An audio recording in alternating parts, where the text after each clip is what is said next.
लखनऊ की सड़कों पर उतर करके विरोध कर रही थी और योगी सरकार ने बहुत ही बर्बरतापूर्वक तरीके से पीटा और साथ ही साथ 20 दिन जेल के अंदर डाल रखा था। जेल से निकलने के बाद वो अहमदाबाद पहुंची और अमित शाह के घर में पहुंच करके बिगुल बजाया और इस देश के अंदर इस काले कानून के खिलाफ लड़ने के लिए जो हौसला और हिम्मत इस पूरे हिंदुस्तान से मिलती है, आज हमारे बीच सदस्य जाफर भी मौजूद है। आप इनको सुनिए और इस्तेमाल करते हैं और खैर मकदम करते हैं।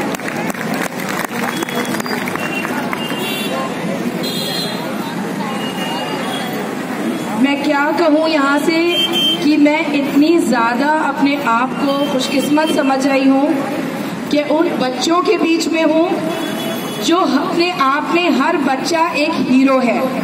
हर बच्ची जो है जामिया की वो इतिहास रच रही है। हर महिला जो गोद में बच्चे को लेके आ रही है उसकी गोद का हर बच्चा इतिहास रच रहा है। आपने बता दिया है यहाँ से कि किस तरह से आबादी किस तरह से वो भागीदारी अपनी पूरी निभा रही है और किस तरीके से वो जवाब दे रही है कि औरत किसी तरह से कमजोर नहीं है।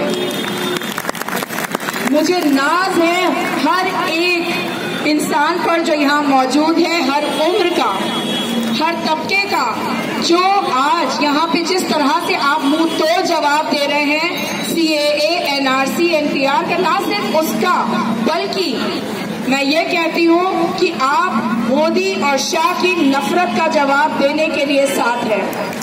उन्होंने जिस तरह से कहा कि हिंदू बनाम मुसलमान है CAA, मैं यहाँ से कहना चाहती हूँ और वो सुन लें कि ये बाकायदा वो सच कहते हैं अमित शाह जब वो कहते हैं मुसलमानों को डरने की जरूरत नहीं। हाँ, ये वाकई कानून मुसलमानों के खिलाफ बिल्कुल नहीं है। ये कानून है इंसानियत के खिलाफ। एक काला धब्बा है ये इंसानियत के चेहरे पर, जिसको यहाँ से हर बच्चा, स्टूडेंट, हर जो यहाँ पे युवा है, हर महिला है, हर बुजुर्ग है, वो मिटा के रहेगा। धर्म के आधार पे किस तरह से वासुदेव कुटुंबकम का जो वो जवाब वो करने की कोशिश कर रहे हैं, जिस तरह से उसको चैलेंज कर रहे हैं, धर्म के आधार पे नागरिकता देना किस कदर गलत है, ये इसका जवाब आप दे रहे हैं। मेरा जो विरोध था वो इसलिए नहीं था कि वो CAA मुसलमानों के खिलाफ है। मुझे पाकिस्तानी कहा गया, जब मुझे लाते मारी गई, मुझे पीटा गया, मुझे बाल से घसीटा गया, लगातार वो पाकिस्तानी कह रहे थे और मैं कह रही थी नहीं, मैं हिंदुस्तानी हूँ। और आप ये जान ले कि ये वाकई में क्या हम जब यहाँ बैठे हैं तो श्रीलंका से आए अपने तमिल भाइयों के लिए भी हैं जिनको CAA से बाहर रखा गया। हम यहाँ पे जब आए हैं तो हम उन आदिवासियों के लिए भी हैं जिनके पास पेड़ों से, उनकी जमीन से, उनके जल से, उससे उन्हें मोहब्बत होती है। उनके पास उसको प्रूव करने के लिए, साबित करने के लिए कागज नहीं होते हैं।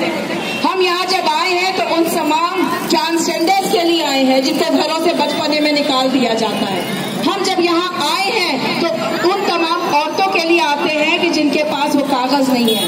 हम यहाँ पे आते हैं तो हम उनके लिए आते हैं कि हिंदुस्तान किसी का अपना नहीं है। ना हम उनके बाप से मांगेंगे कि तुम बर्थ सर्टिफिकेट लेके आओ, ना हम अपने बाप माँ का बर्थ सर्टिफिकेट दिखाएंगे। और ये जान लें कि यहाँ से अनाउंस करती हूँ मैं, और लगातार करती आई हूँ कि ये सिविल नाफरमानी जो गांधी जी ने सिखाई थी उस पे हम रहेंगे और हम अपने कागज हरगिज नहीं दिखाएंगे। जेल की ताकत देख कर आए हैं जामिया, AMU और तमाम यूनिवर्सिटीज, JNU के बच्चे। अब वो डिटेंशन सेंटर की बात करते हैं तो देख ले उनकी दीवारें भी कितनी मजबूत हैं, वो भी चरमरा जाएंगी आवाम के पैरों के नीचे। तो हमें डरने की जरूरत नहीं है साथियों, किसी तरीके से खौफ तो है ही नहीं। खौफ जो बचा कुचा था वो उन्होंने अपनी पुलिस के हाथों गुंडागर्दी करके बहुत पहले निकाल दिया। यहाँ की यूनिवर्सिटी का हमला मैं उस रात देख रही थी, पढ़ते हुए बच्चों पे हमला मैं देख रही थी। मैं हैरान नहीं थी, मैं विचलित और परेशान नहीं थी। हमेशा जिस तरह के क्रूर शासक होते हैं वो लाइब्रेरियों को जलाकर उसको खत्म करना चाहते हैं, क्योंकि उन लाइब्रेरियों से पढ़ के निकलते हैं वो तमाम सवाल जो पूछते हैं, वो तर्कपूर्ण सवाल जो पूछते हैं कि किस तरीके से सरकार उनको इस्तेमाल किया जा करती है, धर्म को, सुपरस्टिशंस को, उन सबको तोड़ते हैं। वो कभी नहीं चाहते उनकी दुश्मनी यूनिवर्सिटी के स्टूडेंट से है। यूनिवर्सिटीज के स्टूडेंट से इसलिए नफरत है क्योंकि यहाँ से आप उनसे वो सवाल पूछते हैं जो उनकी कुर्सियों को हिलाते हैं। वो आपसे नजरें मिलाने के लिए शर्मिंदा होते हैं,